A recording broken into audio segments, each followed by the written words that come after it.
take me back to that time. Like, what was that transition like of being in France and making your way to Seattle? Because I'm sure that's a huge...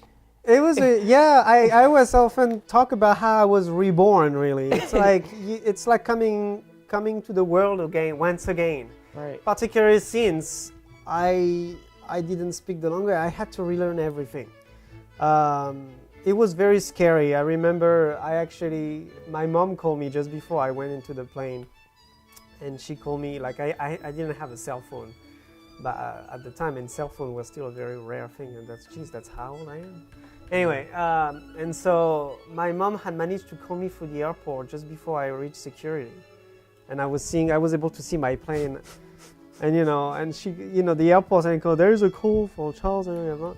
I was like, who's calling me now? And like, it was my mom. She was crying on the phone. Like, oh my God, you're leaving. And I was like, oh yes, I am. Anyway, it really felt like I was never coming back, which is in many ways actually. I barely came back to France after that. But so I went in the plane. Oh, and then another guy runs after me, and I'm scared because I'm like, what did I do? I'm not even in the plane yet, and I had lost my return ticket. When they took my tickets, I left the return ticket there, and the guy was running after me. It's make like, sure you got it. Yeah, because otherwise, in the US, they would have, without the return ticket, they would have sent me back to France straight away. I remember, the guy had to pass security to give it to me. Oh my gosh! Wow. So there was all that going on. Oh, wow. Not stressful at all.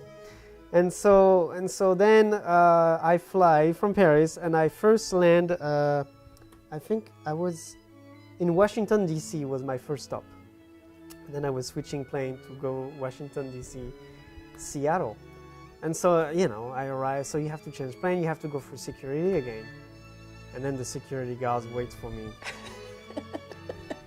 and they look at my passport and they're like, are you staying in Washington? And I'm like, no.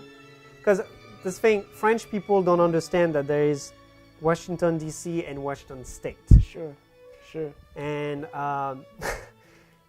and we call Washington. We never mention D.C. in France. When we talk about Washington, we just talk about Washington D.C. That's just what it is. So, but in the U.S. it's different. If you talk about Washington, are you staying in Washington? What they were asking me is that if I was going to stay my whole stay of my visa in Washington State. But the lady is just like, are you staying in Washington? I'm like, no, I'm actually going to Seattle. Yes, you're staying. But are you staying in Washington? And then I'm like, no, I'm going to Seattle. And they're like, I forget it. And then I had declared my food because they had give you that paper. Yeah. And, I was so scared because people had told me all these horror stories. Like, seriously, I was scared, and then you watch all these movies and stuff. You're like, yeah, am I going to crazy land? So, I had those little, applesauce things for kids that my mom had put. They're like for little kids. And they're called pomme pot. Okay. Because in France, a pot is like a little recipient. And I had no idea that that's what you call marijuana here. So the guy looks at it and he's like, so you have some food you want to declare? Yeah, I've got some pomme pot.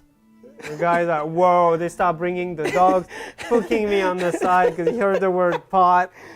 And then they look at it and they see, and I'm like, see, pomme pot with the little apple smiling on it. And then they're like, oh, God. All right. And then they start asking me more questions, but at that point, all I was hearing was, I'm just like, yeah, maybe, I don't know. So they're like, just go away. So that's my first stop. Then I finally land in Seattle.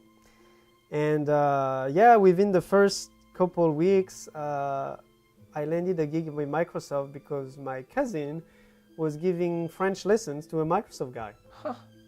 And so that's how I got started, and actually very quickly things went that way, and it turns out Microsoft was a great way to start.